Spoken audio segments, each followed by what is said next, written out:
안녕하세요. 엔타임 강사 연입니다. 오늘 엔타임 핵심 7강은 이제 성경에 예언된 짐승에 대해서 같이 살펴보도록 하겠습니다. 그래서 먼저 보면은 그 짐승이라고 이제 성경에 예언된 부분은 다니엘서 이제 7장 부분에 이제 그 네 짐승 그 이제 그 환상이 있고 예언이 있고 또 요한계시록 13장, 17장에 짐승에 대해서 예언이 됐다라고 하는 겁니다. 그죠? 그래서 요 짐승에 대한 이제 어떤 의미인지를 잘 파악한다면 이제 그 앞으로 펼쳐질 그 미래에 대해서 이제 보다 이제 분명한 여러 가지 기준들에 대해서 이렇게 기준이 마련된다 할 수 있겠습니다. 더 본어에 들어가서 이제 다니엘서 짐승 환상 예언, 즉 7장이 이제 짐승 환상 예언이잖아요. 그죠? 여기 이 예언의 초점은 이제 네 번째 짐승이라고 하는 겁니다. 그래서 이 네 번째 짐승이 어떠한 이제 것을 뜻하는지 잘 이해하는 것이 필요하다 하겠습니다. 그래서 먼저 보면은 네 번째 짐승은 역사에 나타났던 로마 제국과 앞으로 나오게 될 후 로마 제국을 이제 통합해서 이 두 가지를 통합해서 나타내는 것이 이제 그 다니엘서 7장의 그 네 번째 짐승, 네 번째 짐승이라고 할 수가 있겠습니다. 그렇죠. 그래서 요 네 번째 짐승은 이제 다니엘서 2장에 그 신상 우상 예언 있잖아요. 그죠? 이 신상 우상 예언에서의 두 종아리와 그리고 열 발가락으로 나눠 기록이 되어 있다라고 하는 겁니다. 그래서 요 두 종아리와 그리고 그 발은 이제 열 발가락이죠. 이 예언, 요 부분이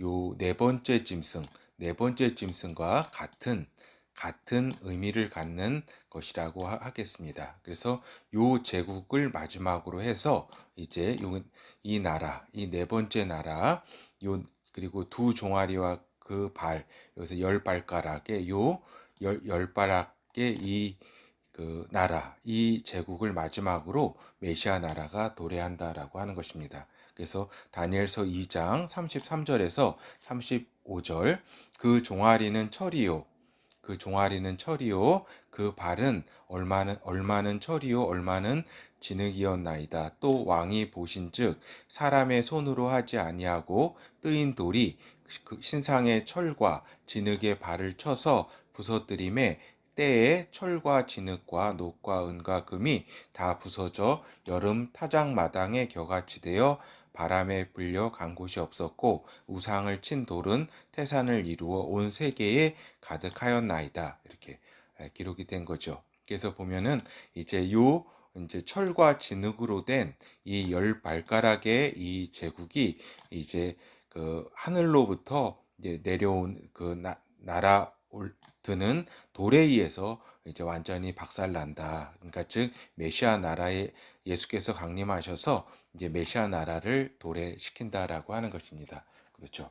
그래서 이제 보면은 이 두 종아리는 이제 서로마 제국과 동로마 제국으로 이렇게 성취가 되었습니다. 그러니까 옛날 로마 제국은 이제 이렇게 그 동서로마 제국으로 이렇게 나눠진 거죠. 그렇죠. 이렇게 보면은 이렇게 동서 이렇게 서로마 제국, 동로마 제국으로 이렇게 나눠졌다라고 하는 겁니다. 이것이 보면은 예언에서 보면은 이렇게 두 종아리가 두 개가 있잖아요. 그죠? 두 개가 있는 것처럼 이렇게 나눠졌다. 근데 이제 앞으로 열 발가락의 나라로 이제 후 로마 제국이 다시 나타난다라고 하는 겁니다. 그렇죠. 그래서 보면은 여기서 나타날 그 나라로서 이제 보면은 그 영국, 스페인, 프랑스, 이탈리아, 그리스, 투르키에 이 나라들은 이 여섯 개는 이제 반드시 좀 그 거기에 포함되는 나라들이고 그 다음에 리비아, 이집트, 수단 요 세 나라는 저기죠. 그 세 뿔이기 때문에 세 나라죠. 그래서 보면은 그한 나라가 저는 이제 그 첫 번째 생각할 게 요 남부 유럽에서 또 한 나라가 포함될 수가 있고 그죠. 그런데 또 이제 생각해 보면은 그 종아리가 두 개에서 서로마 제국, 동로마 제국으로 이렇게 나뉘었었잖아요. 그죠? 이렇게 서로마 제국, 동로마 제국 이렇게 나뉘어졌기 때문에 근데 우리가 보면은 발이 그 한 발당 그 5개의 발가락이 있잖아요. 그죠? 그렇기 때문에 옛날 동로마 지역에서 5개 나라, 그다음에 그 서로마 쪽 제국에서 5개 나라 이렇게 추론할 수도 있습니다. 그렇게 보면은 이렇게 보면 그 여기 그리스, 투르키에 그다음에 여기 리비아, 이집트, 수단에서 그 동로마 지역에서 5개 나라, 그다음에 요 서로마 제국에서 영국, 스페인, 프랑스, 이탈리아 해서 요 네 나라에다가 요 모로코라든가 튀니지라든가 해서 이렇게 5개 나라가 또 될 수도 있다라고 하는 겁니다. 그러니까 제1형이 맞는지 그 남부 유럽에서 7개의 나라가 이렇게 형성이 될 건지 아니면은 이렇게 동로마 서로마 체계로 각각의 5개 나라식으로 해서 이렇게 그 요 후 로마 제국이 출현할 수 있다는 점도 이렇게 또 염두에 두는 것이 또 필요하다 하겠습니다. 그래서 이 두 발, 10발가락은 앞으로 나오게 될 후 로마 제국을 나타낸다라고 하는 것입니다. 근데 이 두 발은 이제 두 종아리는 철로만 되어 있었는데, 그죠? 유럽 인종 중심으로 되어 있었잖아요. 근데 두 발은 철과 진흙이 섞였다고 했으니까 유럽 인종하고 여기 플러스 중동 아프리카 인종이 섞이게 된다라는 것을 우리가 알 수가 있습니다. 그래서 지금 난민들이라든가 여러 가지 또 지역들이 또 많이 이렇게 들어가 있는 거죠.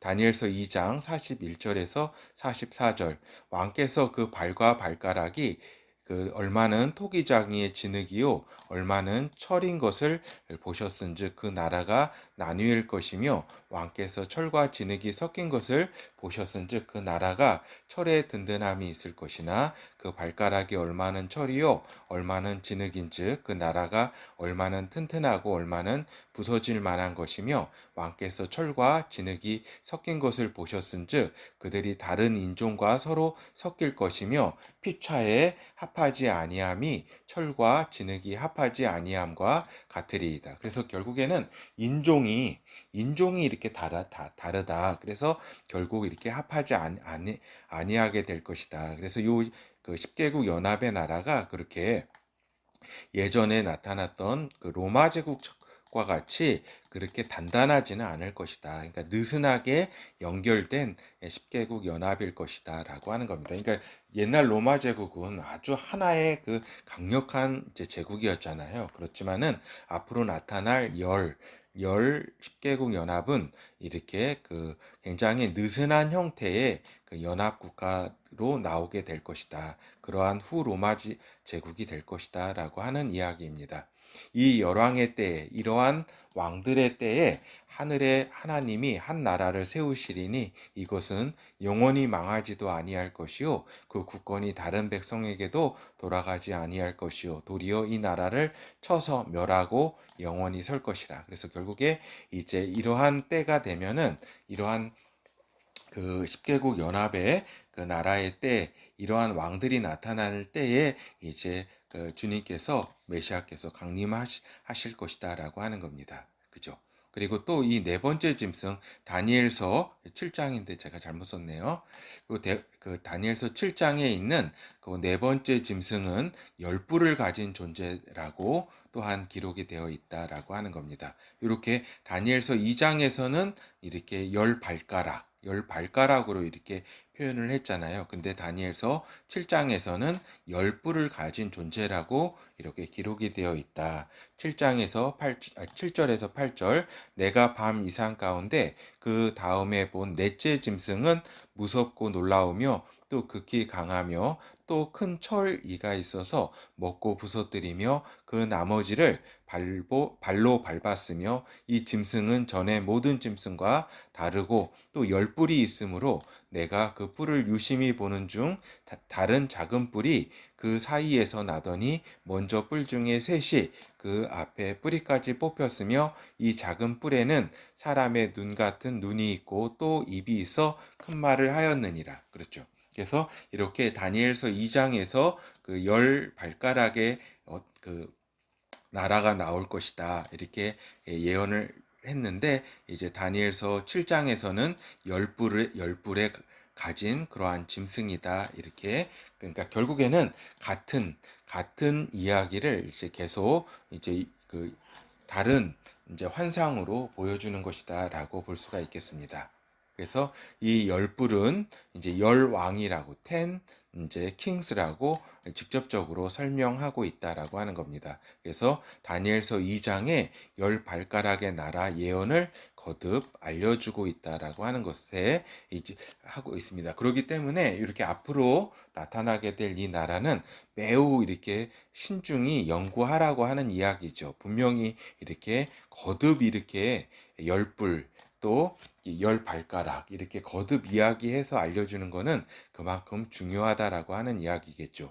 다니엘서 7장 23절에서 25절 모신 자가 이처럼 이르되 넷째 짐승은 곧 땅의 넷째 나라인데 이는 모든 나라보다 달라서 천하를 삼키고 밟아 부서뜨릴 것이다. 그러니까 전 세계를 지배하는 그러한 나라가 될 것이다. 24절 그 열불은 이 나라에서 일어날 열왕이요. 그러니까 열불은 열나라, 열왕을 뜻한다라고 하는 겁니다. 그 후에 또 하나가 일어나리니 그는 먼저 있던 자들과 다르고 또 새 왕을 복종시킬 것이며 그가 장차 말로 지극히 높은 자를 대적하며 또 지극히 높으신 자의 성도를 괴롭게 할 것이며 그가 또 때와 법을 변개코자 할 것이며 성도는 그의 손에 붙임바 되어 한 때와 두 때와 반 때를 지내리라. 그렇죠. 그래서 요 열불이 나타난 다음에 이제 또 하나 작은 뿔, 이 적그리스도가 나타난다라고 하는 겁니다. 그리고 이제 요한계시록에 있어서 나온 이제 짐승은 이제 그 두 가지 의미를 가지고 있다라고 하는 것을 우리가 알 필요가 있습니다. 그래서 보면은 요한계시록에 이제 그 짐승 부분은 아까도 서회에서 말씀드린 것처럼 13장과 17장에 이제 이 요한계시록 짐승에 대한 설명이 있다라고 하는 겁니다. 하나는 이제 적그리스도의 나라를 뜻하고 요한계시록의 짐승은 적그리스도의 나라를 뜻하고 또 하나는 개인 적그리스도를 또 나타내기도 합니다. 그렇죠. 근데 또한 요 나라는 또 두 가지 의미로 나누어 우리가 볼 수가 있겠습니다. 하나는 세상 제국의 총합으로서의 그 나라. 사단의 지배를 받아온 이제 그 사단이 영의 세계에서 직접 운영하고 있는 그러한 이제 그렇지만은 요 세상에 나타난 세상 제국의 총합으로서의 나라. 그리고 또 하나는 마지막 때 적그리스도의 나라. 그렇죠. 그래서 우리가 크게 보면은 세 가지라고 할 수가 있겠죠. 나라, 세상 제국의 총합으로서의 나라, 그리고 마지막 때 적그리스도의 나라, 그리고 또 개인 적그리스도. 이렇게 세 가지, 크게는 세 가지, 좀 압축해서는 두 가지, 이렇게 해가지고 이러한 이제 의미가 요한계시록에 있어서의 짐승이 가진 의미라고 할 수가 있겠습니다. 그래서 사단으로부터 권세를 부여받은 요 나라와 개인 이제 적그리스도를 나타낸다 짐승은. 그래서 이스라엘과 관련해서 역사적으로 세상의 나라 제국의 총합으로서의 그 짐승. 그래서 일곱 머리를 가지고 있다고 이렇게 이 짐승은 일곱 머리를 가지고 있다. 근데 이 일곱 머리는 각 세상의 그 제국을 의미한다라고 하는 것도 요 뒤에 살펴보도록 하겠습니다. 그리고 마지막 때의 적그리스도의 나라. 이것은 이제 열불을 가지고 있는 이러한 이제 제국이죠. 후로마 제국. 이거는 이제 개인 적그리스도가 또 다스리게 되는 거죠. 그래서 개인 적그리스도도 나타내고 마지막 때의 적그리스도의 나라도 열불을 가진 열나라의 그 10개국 연합으로서의 나라도 나타내고 적그리스도가 또 다스리는 그리고 또 그 세상 제국의 총합으로서의 그 의미를 가진 그 짐승 그저 일곱 머리를 가졌다는 점에서 그래서 이러한 이제 세 개의 의미를 다 파악하고 있어야 된다라고 하는 것입니다. 요한계시록 13장 1절에서 8절 내가 보니 바다에서 한 짐승이 나오는데 뿔이 열이요 머리가 일곱이라 그 뿔에는 열 면류관이 있고 그 머리들에는 참남된 이름들이 있더라. 내가 본 짐승은 표범과 비슷하고 그 발은 곰에 밝았고 그 입은 사자입 같은데 용이 자기의 능력과 보좌와 큰 권세를 그에게 주더라. 그러니까 짐승에게, 그러니까 용이 이 짐승에게 그 모든 권세를 다 주었다라고 하는 겁니다. 알겠죠? 그래서 3절, 그의 머리 하나가 상하여 죽게 된 것 같더니 그 죽게 되었던 상처가 나음에. 그렇죠. 그래서 요거는 이제 두 가지를 나타낸다. 하나는 이게 죽게 되었던 그 상처, 이렇게, 그거는 이제 그 로마 제국이 이제 하나가 이제 없어지고 또 이제 완전히 없어진 것 같지만 또 후 로마 제국으로 다시 나오게 된다라는 것을 의미하는 것과 동시에 적그리스도가 이렇게 그 저기죠. 그 하나의 그 테러를 당해서 죽게 되는 그러한 부분까지도 나타낸다 하겠습니다. 그 부분은 이제 요한계시록 13장에 이렇게 더 이렇게 그 개인적 그리스도를 살펴볼 때 나온다 하겠습니다. 그래서 온 땅이, 그러니까 여기 3절, 그의 머리 하나가 상하게 된 것 같더니 그 죽게 되었던 상처가 나음에 온 땅이 이상히 여겨 짐승을 따르고 용이 짐승에게 권세를 주므로 용에게 경배하며 짐승에게 경배하며 가로되 누가 이 짐승과 같으뇨 누가 능히 이로 더불어 싸우리요 하더라. 또 짐승이 큰 말과 참남된 말하는 입을 받고 또 42달 일할 권세를 받으니라. 그 짐승이 입을 벌려 하나님을 향하여 회방하되 그의 이름과 그의 장막 곧 하늘에 거하는 자들을 회방하더라. 또 권세를 받아 성도들과 싸워 이기게 되고 각 족속과 백성과 방언과 나라를 다스리는 권세를 받으니 죽임을 당한 어린 양의 생명책에 창세 이후로 농명되지 못하고 이 땅에 사는 자들은 다 짐승에게 경배하리라. 그죠? 그래서 이렇게 여기에 나온 짐승을 이렇게 아까 말씀드린 것처럼, 방금 말씀드린 것처럼 이 세 가지의 이 의미를 각각 이렇게 구별해서 또 이렇게 이해를 해야지 요한계시록 13장을 잘 이해할 수 있다라고 하는 겁니다. 세상의 제국 총합으로서의 짐승, 마지막 때 적그리스도의 나라, 개인 적그리스도, 그죠? 경배를 받게 되는 적그리스도, 이렇게 요 세 가지를 잘 구분해서 이것이 다 총합으로 이렇게 기록되어 있는 것을 잘 알아야 된다라고 하겠습니다. 그리고 바벨론, 이 여신, 바벨론부터 섬겨진 이 여신이 역사 속에서 이 제국, 일곱 제국과 함께 했다라고 하는 것입니다. 그렇죠.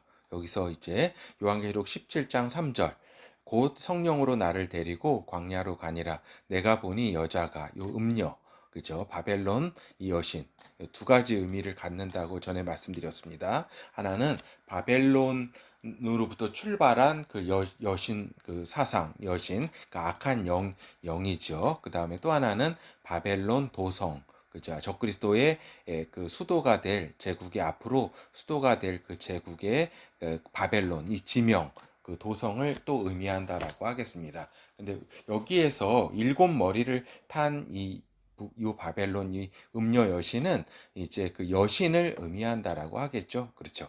그래서 그 곧 성령으로 나를 데리고 광야로 가니라. 내가 보니 여자가 이제 붉은빛 짐승을 탔는데 그 짐승의 몸에 참난된 이름들이 가득하고 일곱 머리와 열 뿔이 있으며, 그죠?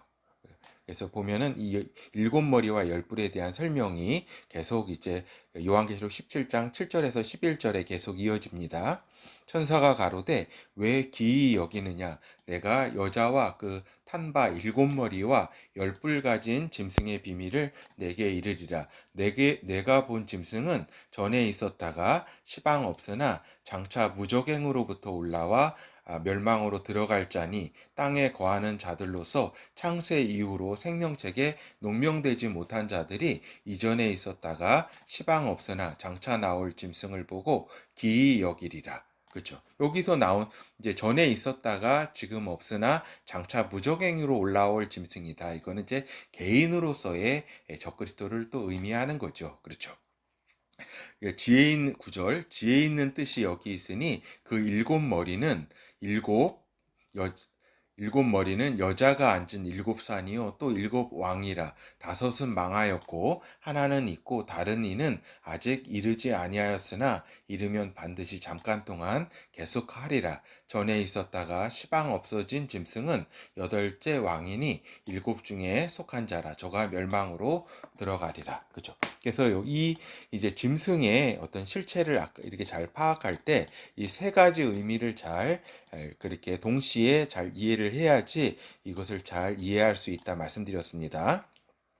세 가지 의미, 그 세상 제국의 일곱 총 제국과 마지막 때 나타나는 적그리스도 제국, 그 열뿔을 가진 그 짐승과 그 다음에 개인을 적그리스도를 나타내는 그 짐승을 잘 이해를 해야 된다라고 하는 겁니다. 여기서 7제국은 이집트, 아시리아, 바벨로니아, 페르시아, 헬라를 의미한다라고 하겠습니다. 그러니까 요 다섯은 망했다. 일곱 왕인데, 그래서 요 다섯 제국은 망했다. 이미 망했다고 기록하고 있는 겁니다. 근데 이 요한계시록이 로마 제국 당시에 쓰여진 거잖아요. 그래서 현재 있는 제국, 로마 제국, 그죠? 그래서 여기 하나는 있고 지금 있다라고 하고 있지 않습니까? 하나는 있다. 그것은 그 당시 사도 요한이 있었던 로마 제국을 의미한다라고 하겠습니다. 그리고 다른 하나의 제국은 다른 하나의 왕은 아직 이르지 아니하였다. 이건 앞으로 나오게 될 후 로마 제국이다. 그러니까 아직 이르지 아니하였으나 반드시 잠깐 동안에 존재하게 된다라고 하는 겁니다. 그래서 한때 두때 반때 즉 3년 반 개월로는 42개월의 어떤 통치 기간을 갖는 그러한 이제 제국이다라고 하는 겁니다. 그렇죠. 그리고 또한 여기에서의 짐승은 개인 적그리스도도 의미하는 건데 여덟 번째 왕이다. 그러니까 결국 셀루쿠스 왕조의 여덟 번째 왕, 그러니까 즉 안티오쿠스 4세 에피파네스가 무적행에 있다가 세상에 나타난다는 그러한 이야기도 같이 들어있게 되는 겁니다. 그래서 또한 열뿔을 가진 짐승이다라고 하는 거죠. 그러니까 요한계시록의 그 짐승은 또한 열뿔을 가진 짐승이다. 그러니까 이것을 열뿔을 가졌다는 것에서 우리가 마지막 때의 나라, 그러니까 후 로마 제국, 마지막 때의 적그리스도의 나라, 후 로마 제국인 것을 우리가 또 알 수가 있는 거죠. 이거는 다니엘서 7장의 네 번째 짐승과 같은 이제 뜻이다, 같은 의미라는 것을 우리가 알 수 있겠습니다. 그래서 보면은 이제 요한계시록 17장 12절에서 13절 보면 내가 보던 열뿔은 열 왕이니 아직 나라를 얻지 못하였으나 다만 짐승으로 더불어 임금처럼 권세를 일시 동안 받으리라. 저희가 한 뜻을 가지고 자기의 능력과 권세를 짐승에게 주더라. 이건 이제 저기죠. 개인 적그리스도에게 이 열 왕이 이제 그 나라를 바치게 된다라고 하는 의미입니다. 그렇죠? 그래서 이 열나라는 10개국 연합의 나라, 즉 앞으로 나오게 될 후 로마 제국으로서 적그리스도의 나라 개인에게 복종하게 된다라고 하는 것을 이제 우리가 알 수가 있겠습니다. 그래서 열불 중에 하나가 이 열불 가운데 하나가 적그리스도가 아니라 다른 존재, 작은 뿔이 이제 적그리스도라고 하는 것입니다. 그래서 보면은 여러 이제 우리가 전에도 말씀드린 것처럼 이렇게 이 로마 제국에서 나타나는 이 열뿔의 나라, 그 다음에 작은 뿔, 레바논, 시리아, 이라크 지역, 예전에 셀루쿠스 왕조 지역, 그러니까 그 다니엘서 이제 8장의 작은 뿔, 그 다음에 11장의 그 북방왕, 그죠? 이 부분에서 나오는 존재가 적그리스도라고 하는 겁니다. 그 작은 뿔. 이 작은 뿔이 전에 이제 그 엔타임 핵심 6강에서 말씀드린 것처럼 이렇게 새 뿔, 요 북아프리카 지역을 장악하고 또 나머지 뿔들도 다 복속하게 된다라고 하는 것도 우리가 살펴보았습니다. 그래서 이 열불, 열나라를 역사적으로 해석하는 경우가 있는데 이는 오류라고 하는 점을 말씀을 드립니다.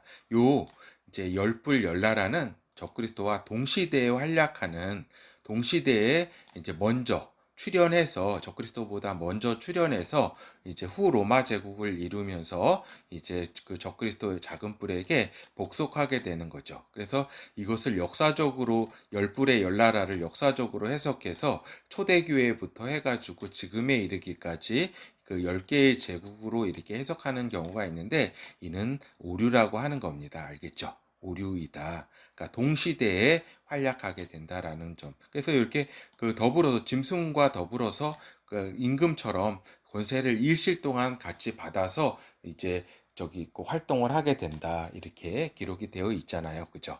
요한계시록 17장에. 그래서 결어를 살펴보았습니다. 물론 오늘 살펴본 내용은 우리 그 독자라고 한다면 다 이전에 강의로 다 들은 것이라고 할 수가 있겠습니다. 오늘은 이제 그 짐승에 대해서 이제 다니엘서와 요한계시록에 대해서 나오는 짐승에 대해서 다시 한번 살펴본 겁니다. 그죠? 그래서 다니엘서 짐승, 요한계시록 짐승에 대해서 살펴봤는데 이제 다니엘서에 있어서는 특별히 네 번째 짐승에 이렇게 다니엘도 집중했었고 또 우리도 요 네 번째 짐승에 집중해서 이해를 해야 된다라고 하는 겁니다. 왜냐하면 앞으로 나오게 될 그러한 나라이기 때문에 그렇다. 그래서 열 뿔을 가진 짐승, 그래서 온 세상을 지배하는 짐승이었다. 즉 로마 제국과 이제 요 짐승이 의미하는 바는 네 번째 짐승이 의미하는 바는 그 로마 제국과 또 앞으로 나올 후 로마 제국을 통합적인 것으로 나타낸 것이다라고 하는 겁니다. 특별히 열 뿔과 열 발가락으로 표현된 이제 후 로마 제국 앞으로 후 로마 제국을 이 부분은 더 이제 의미한다 할 수가 있겠죠. 그리고 요한계시록에 있어서 짐승은 이제 나라와 개인을 나타낸다. 그래서 나라는 세계사 속의 제국 총합으로서의 그런 나라와, 그죠? 그러니까 이스라엘과 관계된 제국입니다. 그죠? 뭐 동양에도 다른 제국들이 있었지만 어떤 큰 역사적 흐름에 있어서는 이스라엘과 같이 연관을 가진 그 나라가 굉장히 이렇게 중요하게 이제 중요해서 그 성경에 이렇게 기록이 된 거죠. 그래서 마지막 그러니까 세계사 속의 제국 총합으로서의 그 나라. 그래서 일곱 머리. 그죠? 그리고 마지막 때에 적그리스도의 나라, 제국을 또 나타낸다. 그러니까 총합으로서의 제국. 사단의 권세 아래에 있는 그리고 마지막 때에 적그리스도의 나라, 제국. 그다음에 그렇죠. 그래서 이 부분은 다니엘서의 네 번째 짐승처럼 열 뿔을 가졌다라고 또 표현이 되어 있다라고 하는 거죠. 그래서 이러한 부분 그리고 개인으로서의 적그리스도 이렇게 세 가지 의미가 이렇게 동시에 다 담겨진 것이 요한계시록의 짐승이기 때문에 요 세 가지 의미를 잘 이렇게 구분해서 또 이게 통합적으로 잘 파악을 해야지 짐승에 대한 이해를 이제 빠삭하게 완벽하게 이해를 하게 되는 거죠.